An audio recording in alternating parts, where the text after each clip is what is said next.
Greetings from LA, my dear friends. This is Daisuke, and I very much hope that this video finds you well and in very good spirits wherever you are in the world. And today, if you don't mind, I would very much like to continue on with our journeys, our discussions, our discoveries, and our explorations with respect to the recent releases made by the Criterion Collection during this year of 2024. And that brings us to a title which has been designated by Criterion at 1212. And this is a work which is described as being from the year 2022. And the name of the filmmaker is Alice Diop. And the name of the work is Saint-Omer.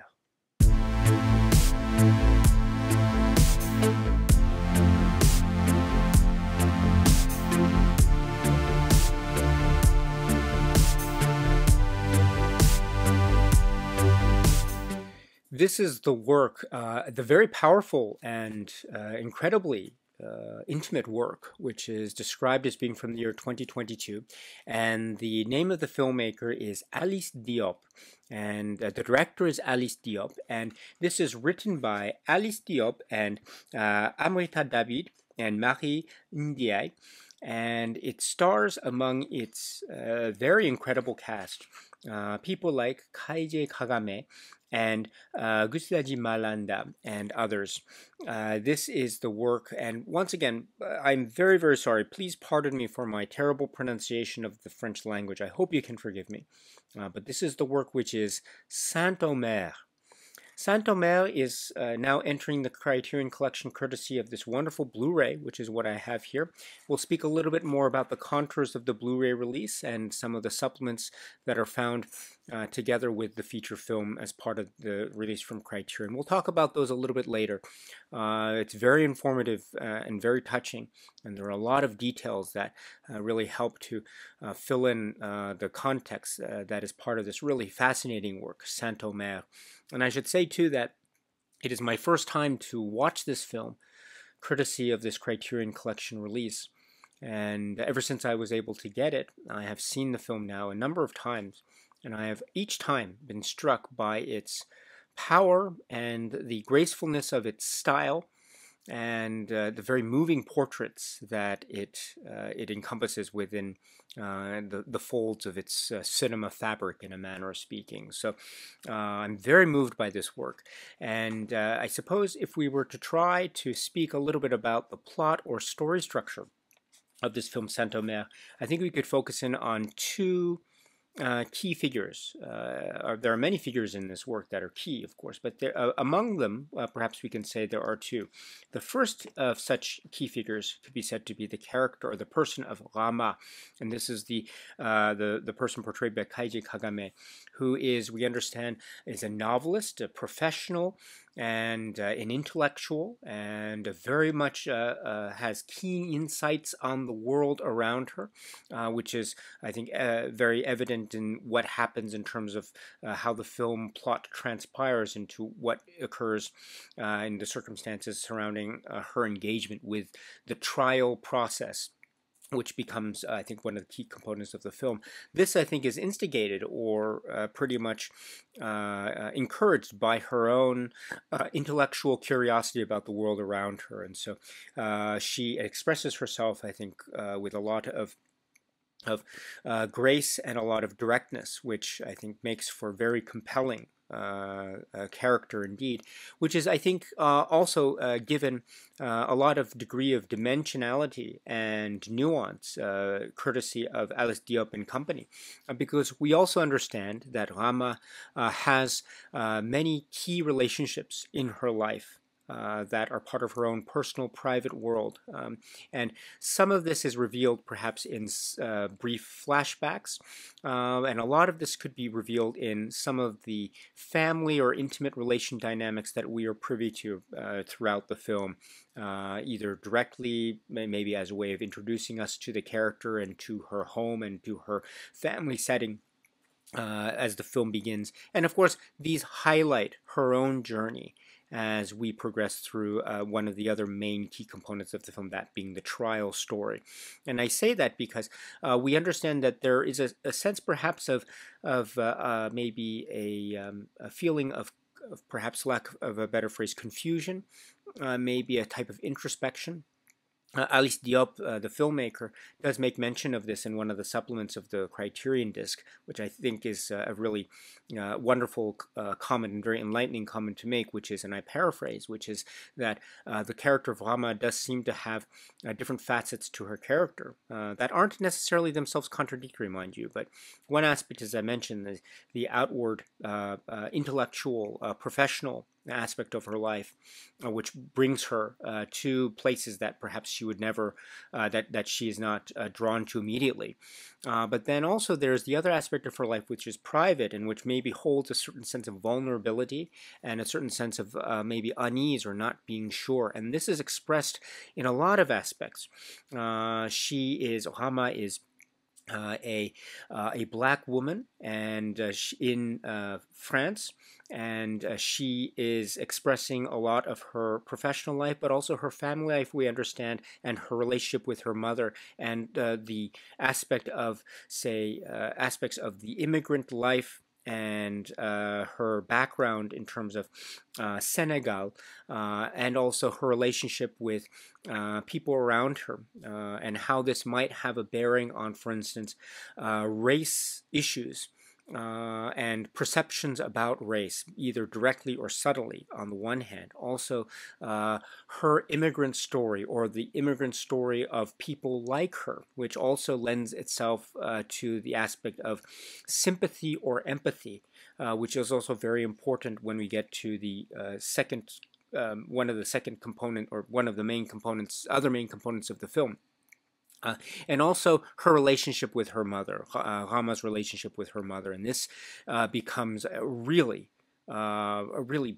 powerful dynamic in a film that already has many powerful dynamics already, mind you. But the element of the mother-child relationship here, the mother-daughter relationship, becomes, I think, an echo, a type of calling card point for allowing us to look at this film from the perspective of an universal accessibility, because the relationship that she has with her mother has with it aspects about dealing with memory, dealing with the past, dealing with the idea of being being an immigrant family in France, and also dealing with raising children, raising a family, and particularly the relationship between mother and daughter Rama, and how that has echoes into the present day. Rama is herself now an adult woman, but she is still a daughter, and so this informs her own psychological terrain, and also her own impulses, and how she views the world, and perhaps certain struggles or certain, as I say, confusions that might also be part of her own story that may have a lot to do with, again, her relationship with her mother, or how she perceives her mother views her, and vice versa, and how perhaps the external aspects of race perception, and also the social, political, and economic currents of the immigrant family story, and also the sort of the sensationalism of the second plot aspect of this film, how that links to her own personal story, Rama. So this film, Saint-Omer, can be said to be very much a personal journey of Rama, one of our main characters. And it is a fascinating journey in and of itself for these, I think, multifaceted reasons. Another one of such facets, which is what I've alluded to a little bit already, which is one of the other components, the other main component of this film, which is the trial component.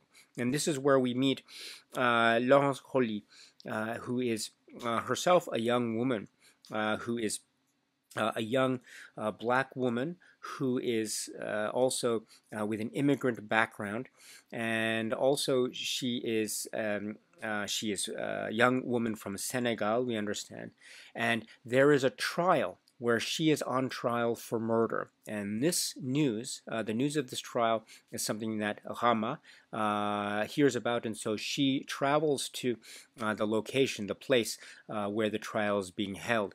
And so we get the linkage, I think, to the title of the work, Saint-Omer. But here we have Rama in the court, but in the gallery, sitting there as a spectator, watching the trial unfold. And so another component of the film is a type of trial for a murder.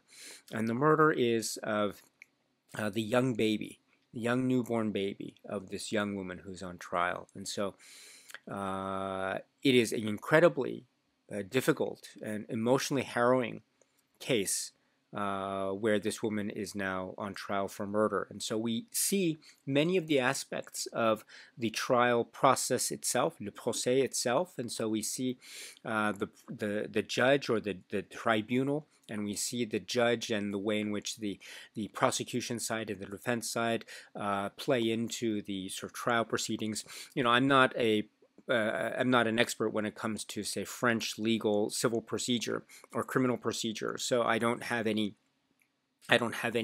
background in terms of court proceedings, etc., in France, but there is a process, a very formal, rigid process that is taking place, while also setting the stage for a retelling of the story of this young woman who's on trial, the Laurence Colli, who's portrayed by I would say Malanda, her character, and what was the background, where she came from her own words, and also the words of the witnesses who are also taking the stand, either on her behalf or perhaps or on the behalf of the prosecution.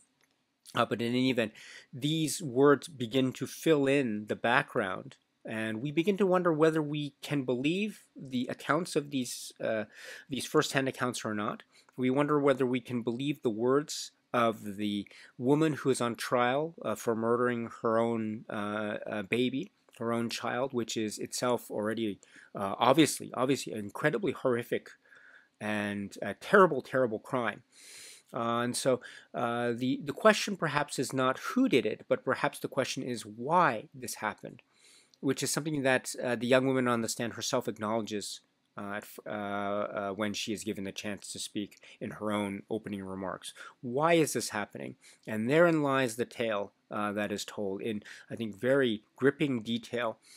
And also the circumstances, maybe socio-economic and emotional circumstances, that may or may not provide some kind of explanation from the point of view of a type of criminal justice perspective, equity, may or may not provide some kind of, I don't want to use justification, but some kind of background as to providing some explanation as to the circumstances as to why and how a horrible crime like this could have happened. And so we have thus a number of people that are also very important to this young woman's life taking the stand, or also in the gallery. For instance, maybe the lover of the young woman and his relationship with her, the father of the child, and also the mother of the young woman, or her own family, her own background. And then here we have thus already, I think, in a very emotionally gripping way, the parallelism that occurs in terms of, say, the immigrant experience as expressed in a lot of the details in the story of Laurence Colli and the story of Rama, and also the details of being a young black woman in the modern day society. And there are instances, subtle or perhaps not so subtle, instances of racism or veiled racism or even direct racism, even during the courtroom proceedings, which is itself quite shocking. And it doesn't go unnoticed.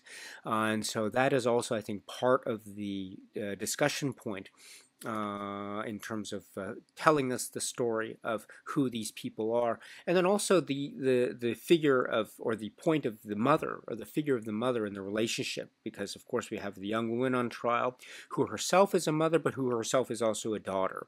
And then also we are reminded too of Rama's story, who herself is a daughter, but we also perhaps understand that her position in terms of the mother-daughter roles might be very similar to that of the woman on the stand. And so there's this notion of not just sympathy, but also empathy, and how the story of the young woman who is accused of murder, how her story becomes a compelling one for Rama in a very, very directly intimate, emotional way that could affect Rama's own life and her own perspective in ways that we have become at least a little bit privy to at the start of the film. So these two, I think, character arcs, I think, are so intertwined, and there is a kind of connection between them by virtue of Rama's initial interest in the trial, but also her own understanding of the details that unfurl as le procès, as the trial progresses. And it is incredibly harrowing. Some very direct and emotional and seemingly honest and sincere moments. Now, again, I say seemingly because, again, this is on trial, and we also have to remember that maybe some of the words we are hearing, are they truth or are they not truth?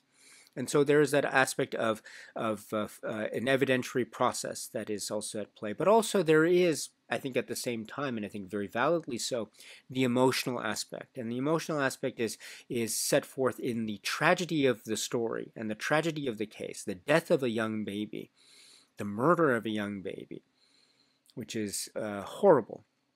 And what are the details that led to this? And what are the reasons that could have led to this horrible result? And what is the story, or what are the stories that are there? And the emotional punch that is there waiting has, I think, a lot to do with the characters' feelings about who they are and their feelings about, as I say, their place in society, but perhaps even so fundamentally, feelings about motherhood, parenting, caring for another, being cared for by another, that singularly key structural emotional bond that is so important, that is so it's almost difficult to describe in words how important that bond is. It's perhaps the key bond in anyone's life in terms of coming alive and being born and being cared for, and then thus having that feeling for wanting to care for and wanting to support and to provide for, etc. That bond is precious. And the commentary that is given by many people involved here, both in the trial itself and outside the trial proceedings, that type of commentary and how it thus informs Rama and perhaps Laurence Colli and perhaps other people in the trial and the gallery, and perhaps us ourselves as we watch the film, how it affects us. It becomes an incredibly powerful experience indeed. This is the work, as I say, very powerful work, Saint-Omer. And again, to repeat again what I said at the start of this discussion, this is my first time to watch this film, courtesy of this Blu-ray release. I had not seen this film beforehand, and so I wasn't quite sure what to expect. And so I wasn't, and so when I went into it, and as the film finished, I was left very, very troubled and very, very shaken and very moved, incredibly moved. And this is a world that, on the one hand, perhaps has aspects that are not accessible to me. And I've never been to this part of the world, and I don't speak the language with any degree of confidence or fluency. And so many aspects of the details of the stories of these young women perhaps are not known to me directly, but that did not stop me from still being able to access the feelings and the emotions and the story beats from a universal level. And I was able, I think, to access it. Not to say or claim that I feel like I understand everything, or I'm an expert in anything. No, not that at all. But it allowed me to access. It allowed me a way in. And when I was permitted that entry into the world of the film, and it really took me. Really took me. And so I was, and there's some aspects about the universality. What does it mean to be a sort of universally acceptable or accessible, excuse me, that I think are also mentioned by Alice Diop and company in some of the supplements, which is a really fascinating discussion. So I'll try to talk about it a little bit later. But the point is, I think this is a very, I think, accessible work, and it's incredibly powerful for it. What a brilliant film this is. The work is Saint-Omer. The Criterion Collection has released this film, Saint-Omer, courtesy of this great Blu-ray edition, which is what I have here. It is at spine number 1212, and it is described as a new 2K digital master with 5.1 surround DTS HD master audio soundtrack on the back here. I've taken the liberty of removing the fold-out leaflet that's part of the Criterion release, it doesn't have any, as far as I can tell, no, it doesn't have any details about the master or the presentation materials. So it is a new work, relatively speaking, for 2022. So. We're not talking about necessarily a restoration of something that of materials for a film that occurred several years back, but rather we're talking about a film described as being from 2022. So that probably explains it. But we do have the materials, the description in the back here, and I have no direct or frame of reference in terms of watching this film. As I say, I haven't seen this film prior to getting the Criterion Blu-ray, so I haven't seen this film on a large screen or anything like that. I did see it on a slightly larger screen than what I have here, but I thought it was a very crisp and quite direct and very potent presentation in terms of the sound and images. So this is what we have in terms of the presentation details from Criterion.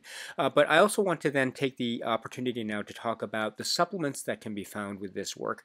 And so to do that, I have already put in the Blu-ray disc into the machine, and so it's playing on the machine right now. I have to apologize because once again, the Blu-ray menu is really great. It is one of these menus where it has moving images of clips from the film in a type of edited montage setting. It's really lovely with a bit of the soundtrack. But just for the purposes of this being a YouTube video, and there are things, copyright issues abound, I don't want to offend the copyright gods on YouTube, and so I've just covered up the screen here, so I hope you can understand. But it's a really nice menu. But I put the disc into the machine because I do want to just show what it has to offer. So it does have, in terms of its Blu-ray menu, the movie and then chapters, and then it has two things. We have Alice Diop, and then trailer, and then subtitles. So there isn't any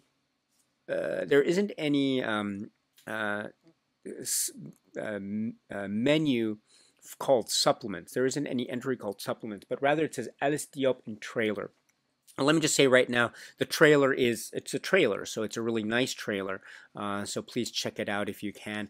So that's one of the supplements, but it's found in the main Blu-ray menu. And then we go to the part which says Alice Diop. If you press this, it goes into a sub-menu. So this itself could be its own supplements menu, I suppose. I'm not sure why Criterion didn't use the word supplements here, but rather they opted to use the name Alice Diop, and when you press that part of the menu, it takes you to the sub-menu, which gives us four distinct supplements. So they're very nice. So and they're all focusing in on the filmmaker and one of the writers of the work, and the director of the film, Alice Diop. So the first is 2022 interview, and when I press this, it goes to a description, and I quote, "In this interview recorded in 2022, director Alice Diop recalls attending the trial that inspired her first fiction feature, Saint-Omer, and discusses the universal themes of the film." So this is approximately 10 minutes. This is very important because it does remind us too that this is based upon real-life events. You know, it's based upon a trial that actually happened, and Fabien Cabou, and the trial about a young woman who was on trial for murder. And so not only is this based upon true events, but we also understand that the transcript of the trial formed the bulk of a lot of the words and the dialogue, and a lot of the words that we hear in terms of the trial scene. And I say the word dialogue, and I use caution with that because this is a fiction film. This is a narrative film that Alice Diop acknowledges. But one of the things that's so fascinating about her approach, and she acknowledges it here, is that she informs us that her background prior to making this feature film Saint-Omer was in documentary films. And so, but she explains the process in a very interesting, which is that she doesn't see she doesn't see the difference, and I paraphrase here, between documentary film approach and then fiction film approach, in that they're both in their own ways very highly structured and organized. A lot of to do with editing, a lot to do maybe with maybe a scenario or script writing, etc. And so, and the same is true for fiction film. I mean, they're not the same per se, but in terms of the approach, I think her point is that there is a very little difference, which is, I think, a very fascinating way of describing it. It really is, because we then are, I think, permitted or invited to consider Saint-Omer as itself being perhaps maybe it's a fiction work with actors portraying roles, but we are also reminded that this is based upon things that really happen. And if we're reminded about that, when we hear these words, I think they affect us. And they are a reminder of things that are maybe beyond the frame of the film, or maybe a more accurate way of putting it is that the film itself becomes a kind of conduit for things that happen. And so, and it becomes, I think, very raw and very emotional and very powerful. And I think the performance, but what's so great too is that it is also a fiction film. And I don't think, and I think that the performances that done so graceful and so well, they never, how should they put it, the performances never overpower the understanding that this is based upon real life events. So I find that to be very respectful and refreshing. And there is a degree of powerful emotional intensity, of course, don't get me wrong, but it doesn't feel so overpowering. It feels like the structure of the real life events still remains intact in terms of the respectful tone, but also trying to give a voice in a certain way to what happened via the approach that Alice Diop and company make through this film, Saint-Omer. And she also acknowledges here too that it is still also a film, a fictional film, and so that also meant that there might be things that are quote-unquote based upon real life, or maybe things that could be adherent to a type of documentary process, but there are also aspects that are very highly stylized. Sometimes the framing of the characters can be itself very stylized, maybe purposefully set against backdrops that have it's mentioned elsewhere too, a type of quality of a painting, and so therefore, and also the color scheme, and those become very, and then the way in which things become very symmetrical. And close-ups, especially close-ups of the young woman on the stand, and also close-ups of Rama as she's in the gallery listening in, etc. So this becomes a very highly stylized piece, and so in her words, a type of polished film. In that way. And so not naturalistic is one of the phrases that she uses here, which I find very fascinating. And also she does mention too the story of Rama, this young professional woman, an intellectual novelist, writer, and who also is an observer of the trial, but who also has her own vulnerabilities, and her story as a young black woman in sort of the modern day social cultural context. And so working with the actors and the importance of the mise en scène to bring out these components here as well. And also she mentions too, I referred to it a little bit earlier, is this comment that Alice Diop makes about Ruhama, how she is someone who is in some instances seemingly very confident and very assured of herself. But when she is with her family, there are moments where she is, I think, shown to be very vulnerable. And there's something to do, Alice Diop says too, about kind of the relationship that Rama has with her own body, her own sense of self, sort of the sense of a kind of physicality, and perhaps that might have something to do with Rama's own story and her own physical well-being as we progress through the film. So there's a very interesting kind of complex dynamic that's shown in this performance here. It's a really great one, Kaiji Kagame's performance. So this is the first supplement. It's about 10 minutes. This is the one-on-one interview with Alice Diop. It's in French with the subtitles for those who would like to rely on the subtitles, but that's the first interview.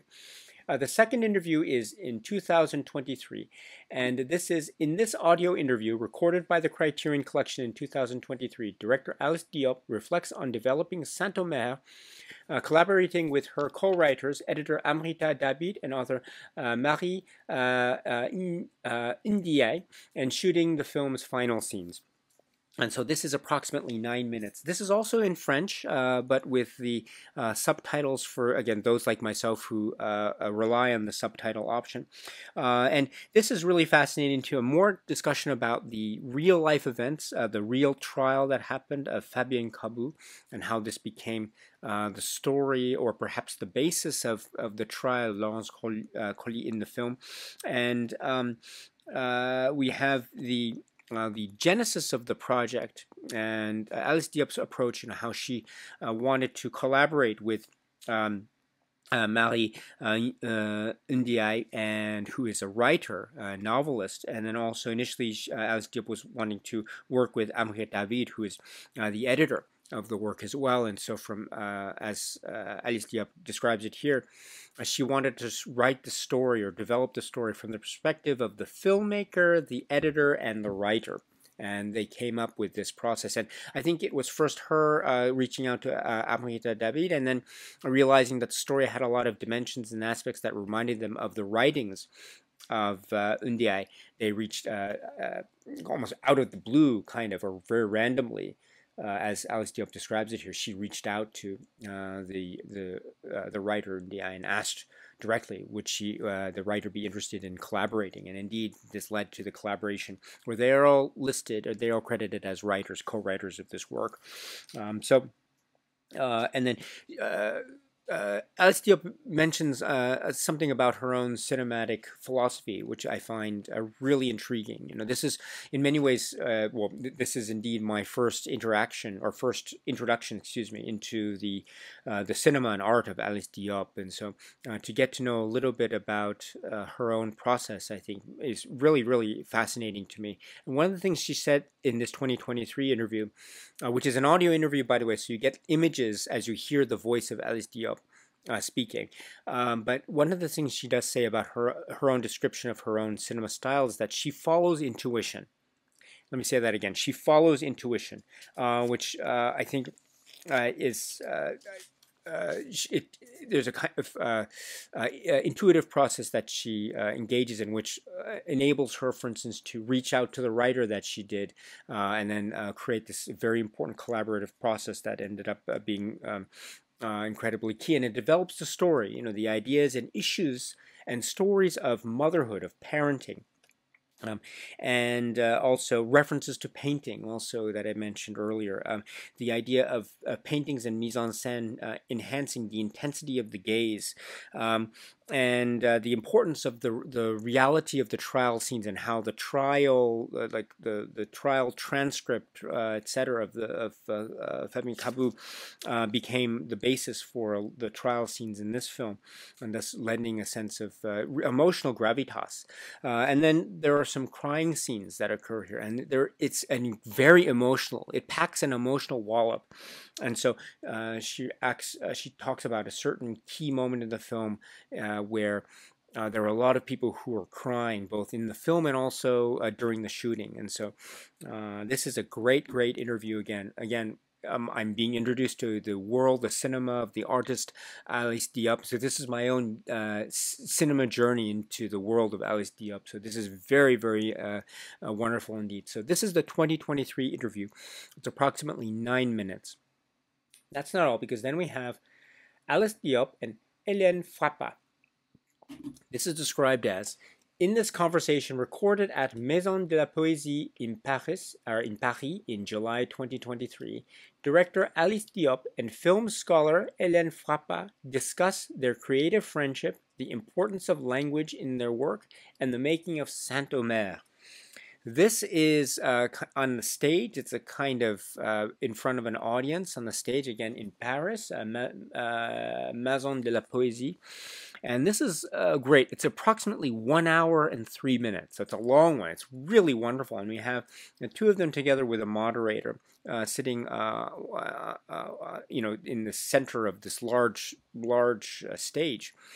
And Hélène Frappat talks a little bit about her writing background, and then also Alice Diop also speaks too about her own background in documentaries, both feature-length documentary and also shorter-length documentaries. And they also speak, the two of them, or they are asked to speak about how they met each other and their connection with each other, which is then leading into a great discussion about Saint-Omer. Talking about Villagile and Vigier, and also previous work that Alice Diop has done. I have not been able to see it, unfortunately, but it is referred to here as On Call. And they talk about a particular person that appears in this, which is who is Régine, and how this the commentary about Hélène Frappat about this person, how it really struck Alice Diop in a very powerful way, because of the Alice Diop recognized just the power of the observational skill, and the intellectual prowess of the observational skill of Hélène Frappat, so it has a really warm and inviting, engaging feel, and thus it's a really interesting thing too, because then Alice Diop then talks about how she was trying to envisage and develop the character of Rama in this first feature film of hers, and in fact, she says up front that Rama equals Hélène Frappat, and so a lot of that was to mean that Hélène Frappat and her story was part of maybe the basis of Alice Diop developing the character of Rama, and this is I think Hélène Frappat was very flattered by this on stage. And also there is a way in which this leads to a discussion too about race and perceptions about race, both within the film and also outside of the film itself, and talking too about the kind of dilemma that Alice Diop felt that she had in terms of being a black filmmaker.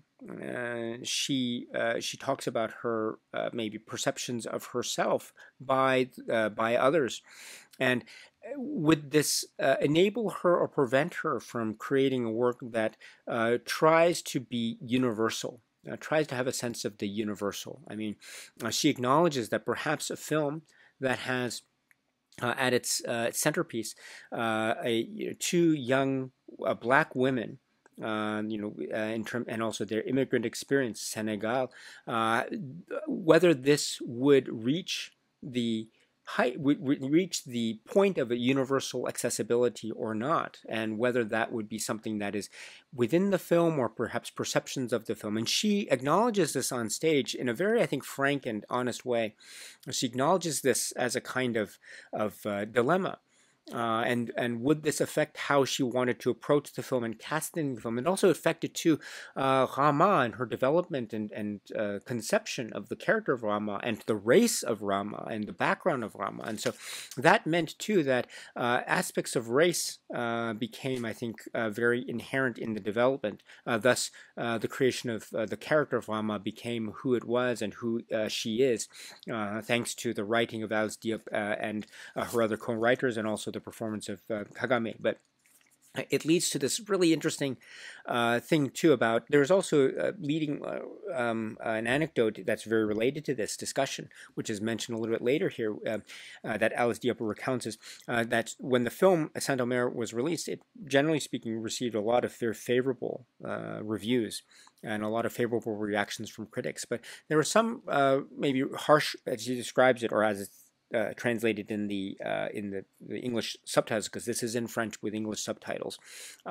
The subtitles describe it as there is one harsh criticism of the film from some circles, and I paraphrase, and according to Alice Diop, the point of the criticism was that Alice Diop was borrowing from or quoting from Marie Duras or Pasolini, rather than borrowing from, uh,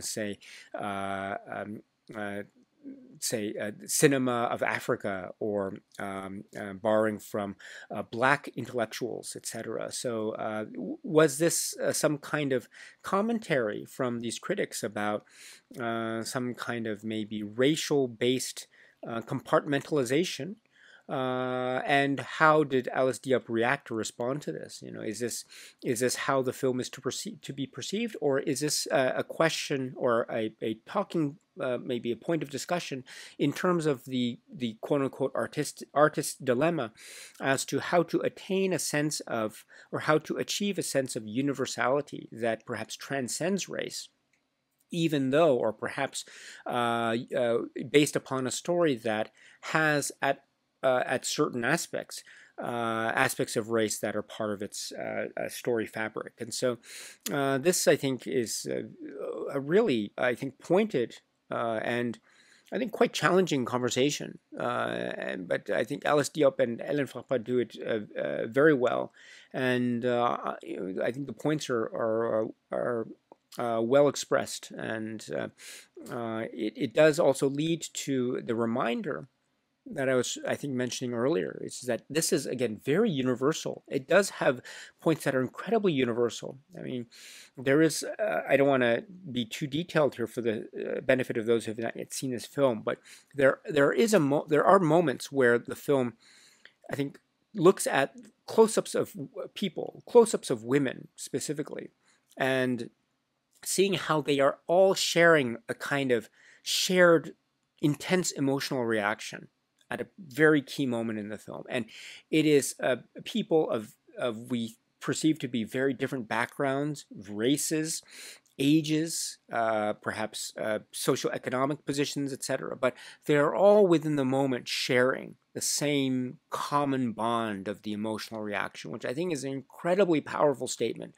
and one that I think goes towards this notion of universality, which is spoken about by these two artists here on stage, as well as other things. So it's an hour. It's an hour or so, which is really great, and it goes by really quickly. So please check this one out if you can. This is, again, Alice Diop and Hélène Frappa. So that's the third of the supplements here. And then the fourth supplement is Alice Diop and Dee Rees, the filmmaker Dee Rees. And this is really great too.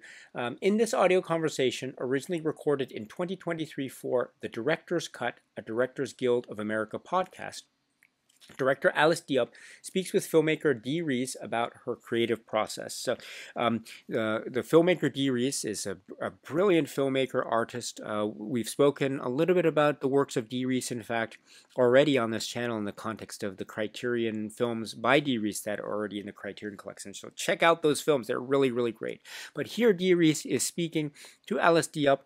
Dee Rees is speaking in English, and then Alice Diop is speaking in French. And so there is time made for translation between the languages. So totaling that, or including that in the total, we have approximately 31 minutes here. And this is incredible. This is a really, there are some references here made to sort of the trial setting, a kind of true crime aspect of this. And so there's references made here between the two artists to In Cold Blood. And also there are aspects of true crime to this work, but it is also not a true crime film. And there is a huge emotional layering here that is very powerful, that also, I think, goes hand in hand with the trial, this being a trial film or a true crime film in a manner of speaking. And also there's a sense, I think, that Alice Diop speaks to, and Dee Rees also follows up on, which is the idea of the characters, their feeling of longing and existential exhaustion. I love that phrase. And also this idea of this strange mix of societal perceptions and racism and sorcery too, which is also a very interesting part of the dynamic of the film and the background of the character. And then goes also very little bit into very briefly into some Q&A sessions, etc., and aspects too about the mise en scène and blocking between the two artists. So this is absolutely incredible, absolutely incredible. And again, as I said before, this is my first introduction into the art of Alice Diop. And so I am watching the work like Saint-Omer for the first time. So learning this information about Alice Diop is just so engaging and so eye-opening. Really, really is. And so Dee just does an excellent job here. This is approximately 31 minutes. So please check it out if you can. And then we go back to the main menu because that's it as far as the Alice Diop related supplements here, and there are 4 of those, and then we go back to the trailer as well. So the 4 supplements plus the trailer, which round out the supplements package here with Criterion's release of Saint-Omer. So it is packed. It's really packed. Great. We have approximately, if we're thinking about running times of these things, and I know it's not the only way to gauge this stuff, I know, but if we're thinking about the running times of these things, you have a 10-minute interview, approximately 10-minute interview, approximately 10-minute interview, so 2 of those, and then the 31-minute podcast episode with Dee, and then also the hour-plus discussion on stage with Ellen Frappa. So you got a lot here, and it's talking about a lot. And so, as I say, I watched this film for the first time. I didn't have the background or context going into the first time watch of this, but I watched it and I was incredibly absorbed by it. And then I turned to the supplements and I watched all the supplements and I was so amazed by them. And then I watched the film again and I was so floored. It was as I say, complete, total, utter eye-opening experience. So I am very, very happy with these supplements, and I've learned so much from this. And I'm eager to try to find more works if they're available. The documentary features that were mentioned by Alice Diop. So anyway, thank you so much for allowing me to speak about these wonderful supplements. They're really, really great. And now to round out the conversation on this wonderful release. So I'm again very impressed with this. Very, very impressed with this work and very impressed with this release because it again provided so much jumping off points, again, points of exploration about this filmmaker and about this film Saint-Omer. So I'm very happy with this. And it is a Blu-ray, so I open it up and we have the inside. Again, this would be the side for the insert, which I have here. It goes here like this, and we have pictures on the disc, and also I like this interesting thing that happens because there's a picture on the disc of one of the key characters here, and when you remove the disc, which I'll try to do here without damage, it goes to the background image here of the other main character. Criterion doesn't do this all the time, but when it does, in other words, they don't have images in the inner part of the plastic casing for every single release, but when it does, it's sometimes makes for very interesting engagement with the sort of the design of it. And this is an image of the one of the main characters that's part of the inner image of the plastic case, and then when you put the disc in, the disc has a picture of the other main character of the film, so it's almost like they're overlapping, or there's a cross connection between them. Really, really interesting. So the cover design I recognize as being an image or a part of the work, the film itself, and this is the character we mentioned too in terms of the young woman who's on trial, and in terms of the art directors Eric Skillman, Sarah Habibi, designer Michael Boland, art production coordinator William Breeze, and art assistant Julie Sussman. So again, aspects of the images taken from the film itself, both on front and the back and the inside as well, which is, I think, really a very clever little detail. And then that's also carried through in the fold-out insert here, which has a number of pictures as well, both on this side, as well as the information about the cast and crew and details about the production of the disc, as well as here. which has the other side being one picture, and then also the essay, Jennifer Padjemi, called Shades of Motherhood, which is a great essay, by the way. Again, further understanding and further learnings about this film and Alice Diop. It is so mind-expanding. I love this. I'm not a fan of the fold-out. I've said it many times before. I'll say it again. I'm not a fan of the fold-out. I wish Criterion would not do the fold-out. I wish there could be room for the staple booklet, because I love staple booklets. They're robust. They're many pages, but that's not to take away from the great essay by Jennifer Padjemi, Shades of Motherhood. Oh, this is so great. Please, my strong recommendation, of course, as always, is to watch the film first, and then you can read the essay and you can watch the supplements. So watch the film first, but once you've seen the film, then please check out the essay, Shades of Motherhood. So it's really great indeed. And again, I am very impressed, very happy. My cinema journey feels like it has now expanded even more, and thanks to great releases and the possibility of watching films like this and discovering films like this.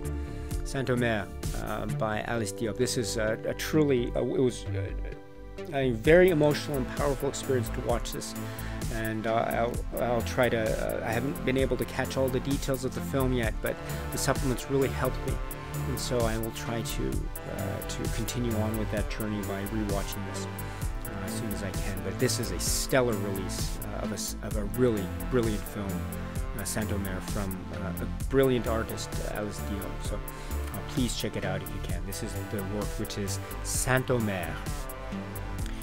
All right, my dear friends, so that's it for now. And so until we meet again, please be happy and healthy and well. And please keep on watching a lot of great films, including Saint-Omer, including other films by Alice Diop, including other films in the Criterion Collection and beyond.